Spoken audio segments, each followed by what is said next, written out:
Thank you, everybody, for coming back in. This is the Johnson and Biotechnology Institute Roundtable, and I'd like to introduce two individuals, a little more in depth. Seema Kumar, who is Global Head of Office of Innovation, Global Health and Scientific Engagement at Johnson & Johnson, and I'm sure you know that name. It's been in the news quite a bit with their wonderful vaccine that's getting distributed around the world. And our other member of the roundtable to begin the panel is Shreya Ramachandran, or sometimes as she likes to be known as Greywater.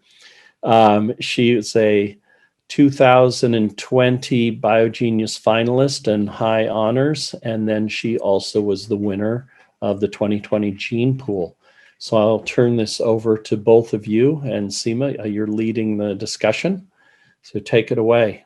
Great, thank you. Hey, Shreya, nice to see you again. Nice to see you again as well. I'm so excited to be back.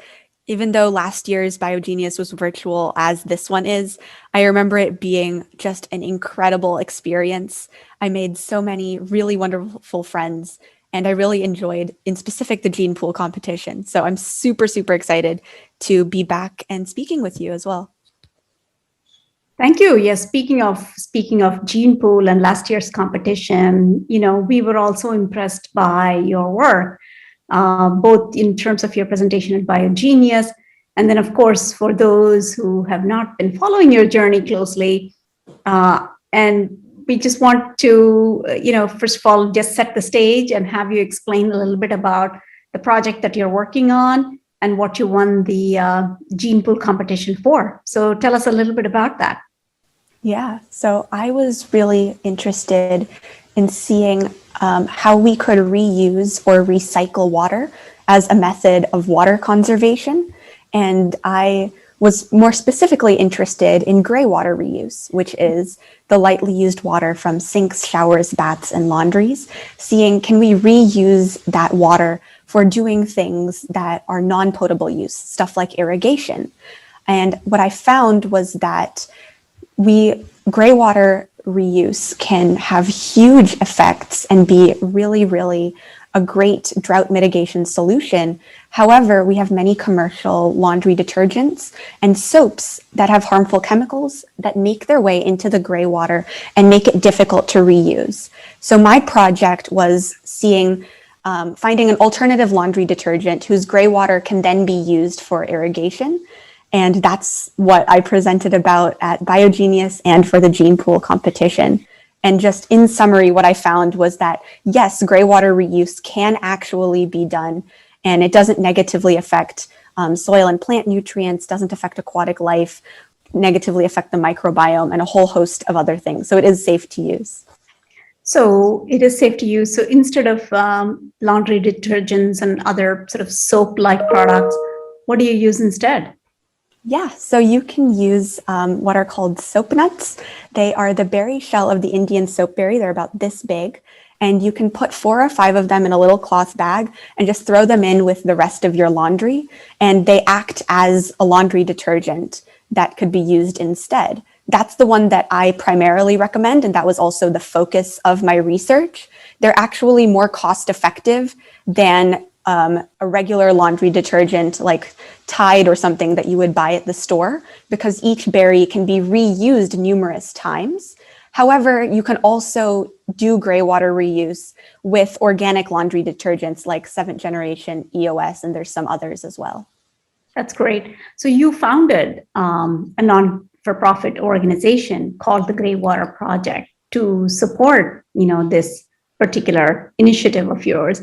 So tell us a little bit about the objectives of the organization and what you've been able to accomplish with that project. I really started the Greywater Project after doing a couple of years of research and realizing that no one was really aware of how big of a solution greywater could be to the global water crisis. Even in drought-stricken places, people just had no idea what greywater was, what water recycling was, and how they could do it. So that was the primary motivation for me to start the Greywater Project. And the Greywater Project promotes the safe reuse of greywater and water conservation. And I do things like workshops and presentations at schools, libraries, community, and corporate events. I developed a Greywater curriculum for K-12 students, and I also do a climate ambassador program for young people so that they can become change makers in their own communities and implement water projects all across the world. So how big is the Climate Ambassadors program? I mean, and why did you think of starting it? So the program is the project that I am currently working on as a National Geographic Young Explorer, and we'll be welcoming our first cohort in this summer. Applications are actually still open through my website, which is www.thegreywaterproject.org. And I really started it because as a young person myself, I really believe in the power of young people to make a difference. And for a lot of students, they might be interested in environmental work. They might really want to try and do something to start an initiative, but they might not have the right resources or know where to go or what to do for it.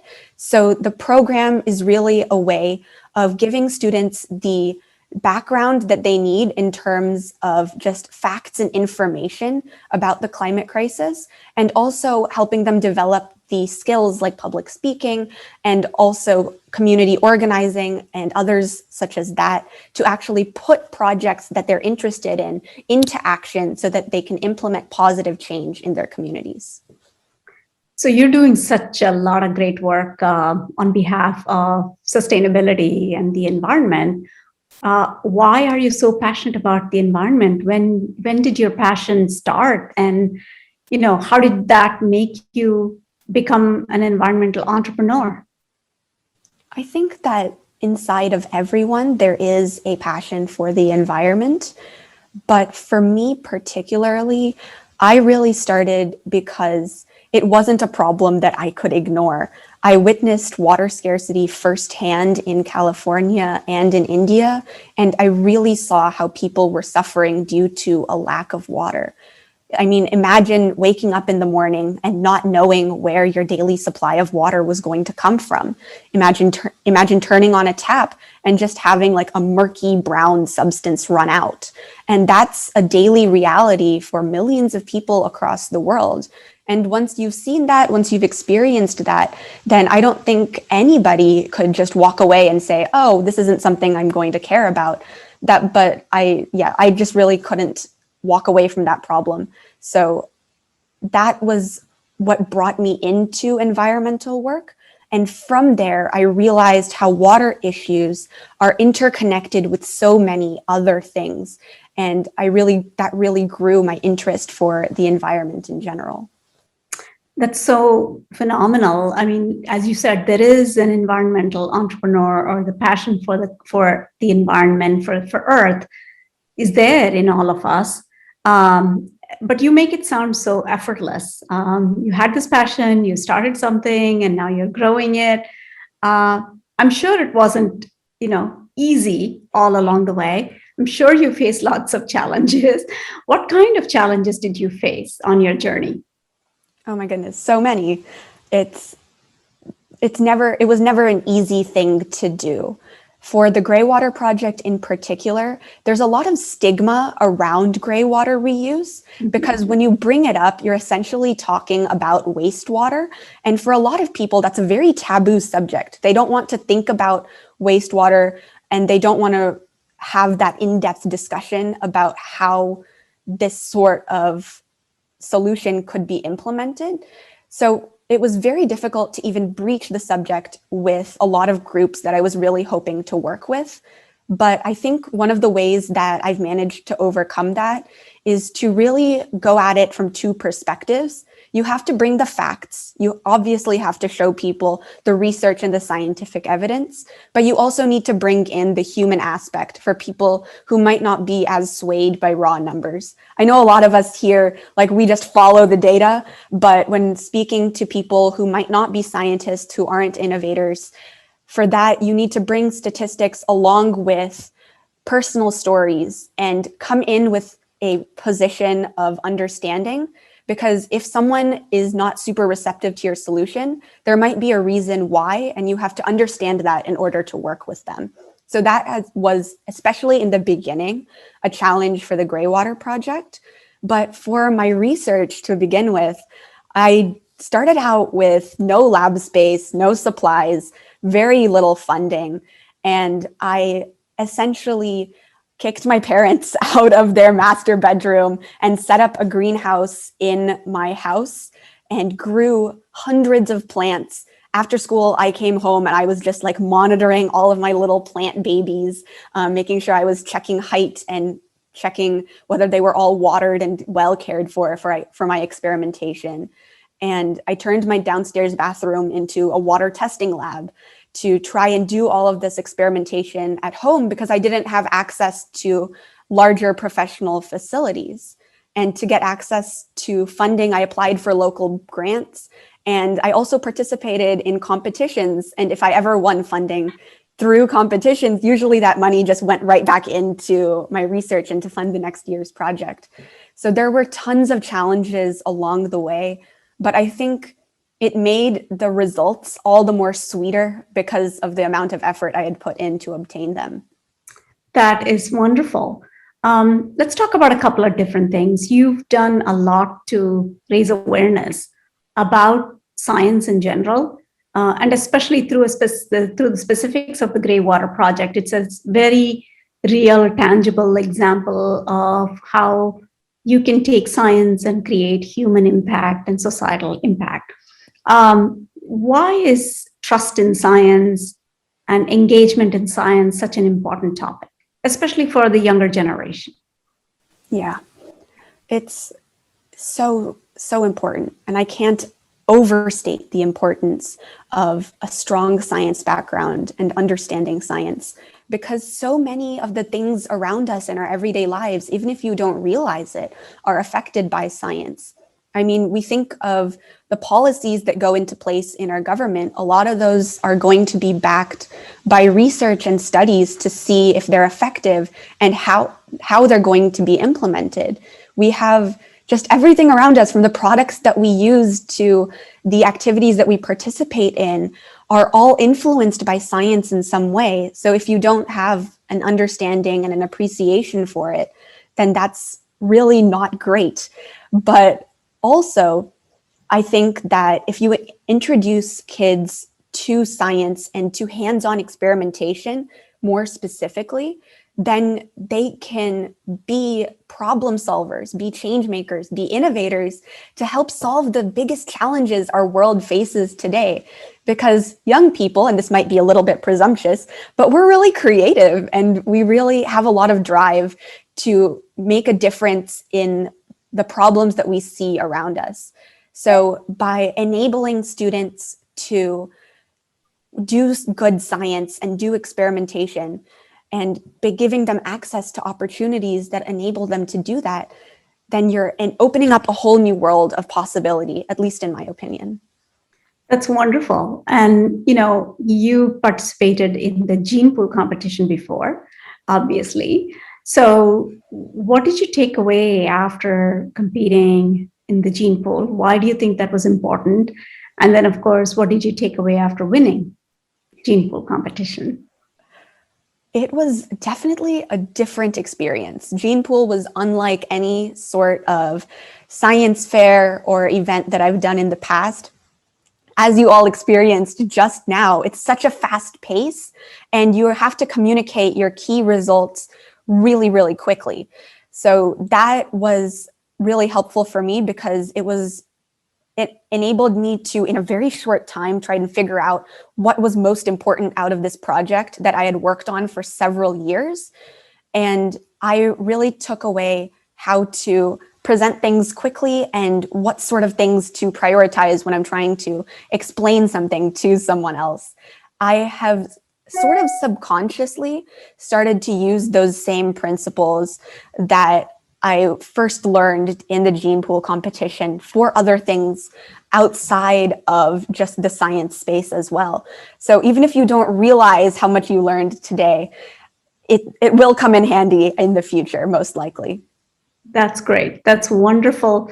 All the best to you, Shreya, as you continue forward on your journey. And good luck with the Greywater Project.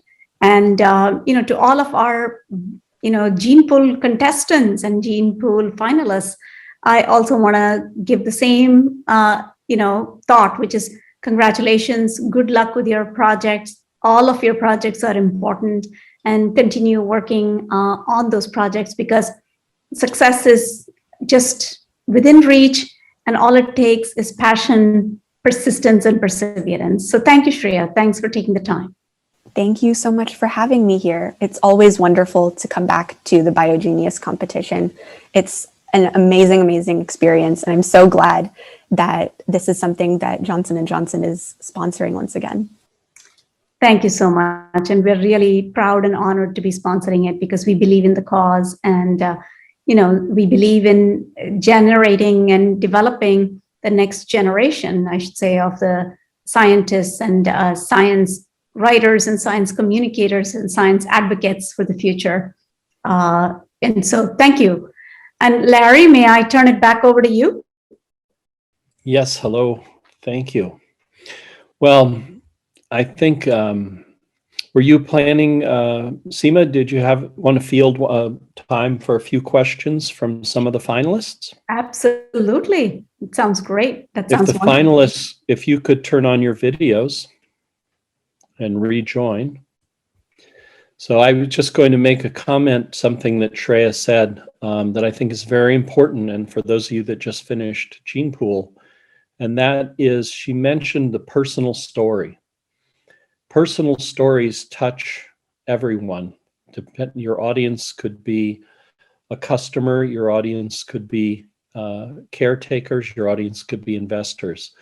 But it's so important, the aspect of that personal story. And I wanted to thank Shreya for mentioning that, because personal stories are what empower you to work on what you do. Questions from anyone? All right, Junzi, please ask your question. Yeah, so my camera's it's turned off, so I can't turn it back on. But I guess I know that Johnson & Johnson has, I guess, many different fields of operation. So I guess, how is it running one field of operation versus in the context of such a large company? Yeah, it's a very good question. As they say, no man or no woman is an island. And so too, in a company like Johnson & Johnson, regardless of what position you hold, you actually are, even though you may be feeling like you're touching one piece of the puzzle or operating in one mode, that you actually are interacting with an overall ecosystem. And that's what's nice about working for a big company like Johnson & Johnson, where you feel that everything that you do has a ripple effect and has multiple impacts across the board globally. So many people feel sometimes that when you work for a big corporation like Johnson & Johnson, that you feel like a small fish in a big pond, and that what you do doesn't really matter. But that's absolutely wrong, because you feel a sense of attachment to the overall purpose, including, for example, just now with the COVID-19 vaccine development. I think each and every individual at Johnson & Johnson was invested, was rooting, no matter what you did, for our vaccine, and wanting to make sure that they could do anything that they can to make it, come to market, to be able to vaccinate people. So there is an overall purpose, and I think that comes from building the culture, so that everybody feels tied to the purpose, regardless of what job they do. Thank you so much. Andrew, you had a question? Yes, this question is for Shreya. When thinking about sort of how you extended your research beyond just science and applying it at an educational level, how did you take that first step of whether it was going to the teaching projects or initiating like websites and stuff like that, how did you take the first step to go like outside of just strictly science and into sort of involve the humanities as well? That's a really awesome question. For me, it felt like that step started with presenting my project at fairs, because then you're making the transition from just being purely a scientist to being a science communicator in the same way that many of you are today. And from that, it felt like a much more natural step to go from being a science communicator to other scientists at a science competition to being a science communicator in my general community at, say, a fair of local environmental organizations or at an Earth Day event or something like that. So it's sort of built.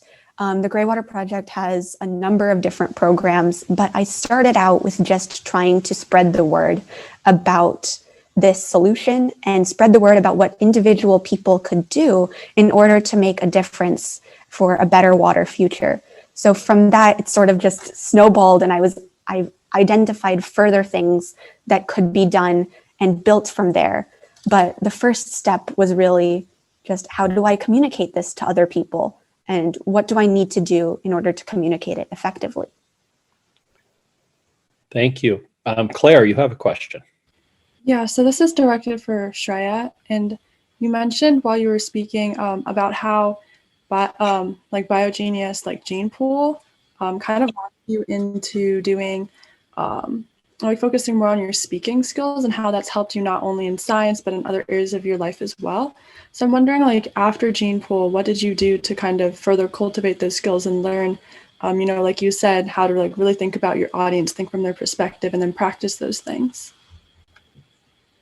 I think it was something that I was doing already, but I wasn't quite aware of it. So being a part of Gene Pool and then learning as well from what other students did at the event and what sort of feedback we received was really helpful, because from the questions that people ask you, you identify what you might not have explained in your speech clearly enough. And then you can sort of build off of that and revise for the future. So I think presenting in front of a variety of different audiences really helped, because what you bring to the table at a very scientific conference is going to be very different from what you bring to the table at like City Hall or another event where you might be interacting more with lay people. So I think understanding those differences can be sort of intuitive and also just based on like your knowledge of who your audience is. Thank you. Jonesy, you have a question? Yeah, so I had a question for Shreya as well. So I guess yeah. So I know that your project was like I guess dealing with soap nuts, and it was sort of more, I guess, environmentally inclined. So I guess what made you sort of turn towards that field instead of like molecular biology or like pharmaceuticals, or I guess something more something more medicine related? Yeah, I mean, for me, I didn't really get into doing science because I was just like, science is my entire life and I really just love science. Now that is definitely the case. I really do see myself as a scientist and an environmentalist. And I have always been interested in scientific fields. But for me, I went into environmental research because the problem that I wanted to solve was an environmental problem. If instead I had been exposed to a challenge that was medical or in another field of study, then I probably would have moved towards that regard or moved towards that field instead.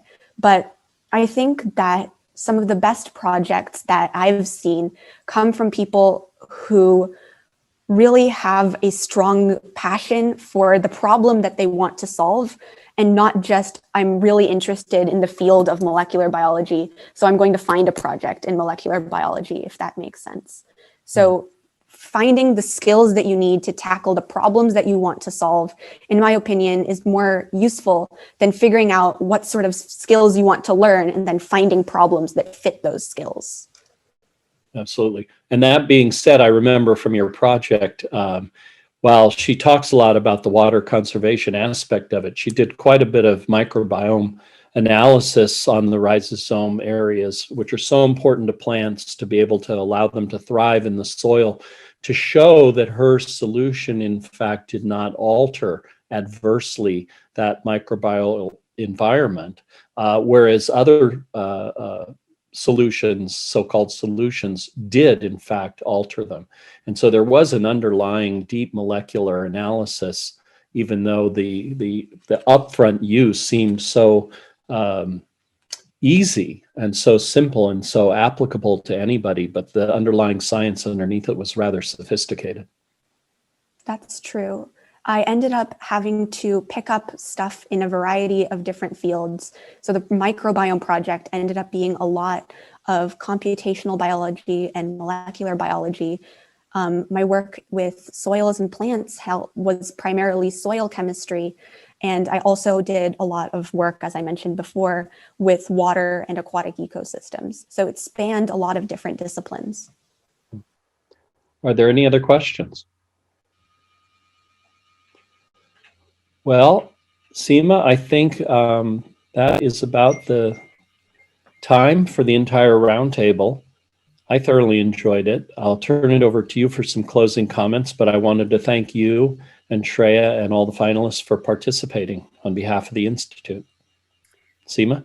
Thank you. Thank you, Larry. And thanks to everybody. Shreya, I think your story and your work is really an inspiration, because I think it just shows what you can do when you're passionate about something. And to all of you finalists, I just want to say, keep moving with your project. Make sure that you exercise, because you all started on this journey because you have a passion for something, solving a problem that you're trying to solve. So never give up. Be passionate about your project, and also hard work. I think will absolutely get you to the finish line, to the goal line. And I wish you all the best on your journey. Thank you. And thank you, Shreya. And Larry, thank you. And thanks to BioGENeius and the Biotechnology Institute and the gene pool competition that you hold every year. This is great. It's lovely to be partnering with you again. Well, and we all look forward to your judging sessions at BioGENeius Challenge. Good luck to everyone. And it's tough, but we'll all have to wait those couple of weeks until Bio to find out all the results. But anyway, thank you again. Thanks, everybody. Thank you, Larry. Bye all. Bye-bye.